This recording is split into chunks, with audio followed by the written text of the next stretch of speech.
এটা ভিডিঅ'ত আপোনাক স্বাগতম জনাইছো। আজি মই আপোনালোকক ভাল বস্তু এটা কিছুমান দেখুৱাই আছো। আমাৰ এইটো এটা সৰু বাগানটো আপোনাক এই দেখিছে নহয়, এই যিমানখিনি আছে সব সকলো বাগান।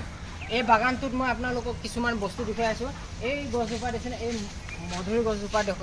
আপোনাৰ এই মধুৰি গছটো একে ইয়াৰ পৰা এনেকুৱা লাগি গৈছে, একে তললৈকে আপোনাক দেখুৱাই দি আছো। এই চাওক মধুৰাম পকি আছে, একে গুৰিত লাগিছে মধুৰামটো দেখিছেনে, একেবাৰে গুৰিত লাগি গৈছে এই মধুৰাম, পকা মধুৰাম দেখিলে নে। এনেকুৱাই বহুত আমাৰ ধৰণৰ ইয়াৰ বাগানত এনেকুৱাকে চিষ্টেম আছে। আপোনাৰ বাগানবিলাকত কি ধুনীয়া ধুনীয়া লাগি আছে আপোনাৰ মধুৰি, পকা পকা মধুৰি। আৰু ইমান সৰু বয়সত, সৰু বয়স নহয়, এই ভাবিব যে ইমান সৰু পুলিৰ পৰা লগাইছোঁ আমি, গুটিৰ পৰা লগাইছোঁ, এইটো নহয়, এইটো কলম দিয়া। সেইটো কাৰণে কলম দিয়া যিকোনো বস্তু সৰুতে লাগিবলৈ সৰুতে লাগি যায়। আৰু ঠিক তেনেকৈ এয়া এটা নেমুটেঙা গছ। এই নেমুটেঙা দিছে ওলোমা ওলোমি লাগি আছে, চাৰিওফালে লাগি আছে ওলোমা।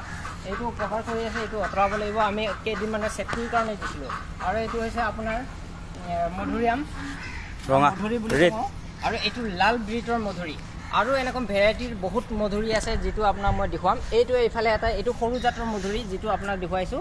আৰু এইটো হৈছে অলপ ডাঙৰ জাতৰ, কিন্তু এইটো মধুৰি হৈছে আপোনাৰ ব্লেক মধুৰি, ব্লেক মধুৰি, যিটো হৈছে আমি এইটো মধুৰিটো বেলেগ। আৰু এয়া এনেকুৱাই আমাৰ যিমানখিনি বস্তু ইয়াত এভৰিথিং যিমানখিনি বস্তু আছে চব কলম দিয়া বস্তু। আৰু এনেকুৱাই আপোনাৰ এই নেমুটেঙা গছবিলাক আমাৰ এইটো আপোনালোকে এই গছজোপাক আপোনালোকে চিনি পায় নে নাপায় গম নাপাওঁ, কিন্তু চিনি পাব আপুনি মই যদি নামটো কওঁ। ইয়াক আমি কি কওঁ, ইয়াত হেৰি সীতাফল বুলি কওঁ। এই সীতাফলৰ গছ হয়। আৰু এনেকুৱা বহুত ধৰণৰ গছ আছে যিটো আপোনালোকৰ আছে। এইবিলাক দেখিছেনে, এইবিলাক হৈছে ৰামফল বুলি কয়। লগতে এয়া আপেল গছ ইয়াতে লগোৱা আছে। এটা হৈছে আপেল গছ। আপেলটো দেখিছেনে, আপেল গছৰ ওপৰলৈকে বৈ গৈছিলে, কিন্তু কলম দি দিছোঁ। এইটো সোনকালে লাগিবলৈ আমি ঘৰত দিছোঁ। তাৰ বিষয়ে আমি ডাঙৰ ডাঙৰ টাব দিছোঁ, যাতে ইয়াতে শক্তি পায়, এনাৰ্জি পায়। মাটিত লগালে আৰু বেছি শক্তি পায়, কিন্তু সৰু টাপত ইমান আপেল গছটো লগালে নহ'ব না, এইটো কাৰণে ডাঙৰ টাপত দি দিছোঁ। আৰু এনেকুৱা আমাৰ খুব ধৰণৰ এনেকুৱা মধুৰি আৰু এইটো বেলেগ ভেৰাইটি আছে। এইটো এটা বেলেগ ভেৰাইটি মধুৰিআম গছ। আৰু এইটো হৈছে আপোনাৰ ড্ৰাগন ফ্ৰুট। এইটো আপোনাৰ কেজি ইয়াৰ মাৰ্কেটিং বহুত আছে, ইয়াৰ দাম বহুত আছে। সেইটোৱে আৰু দে ঠিক আছে। বাকী হাঁহ তলত আছে, হাঁহৰ কাৰণে কিবা ক'বা?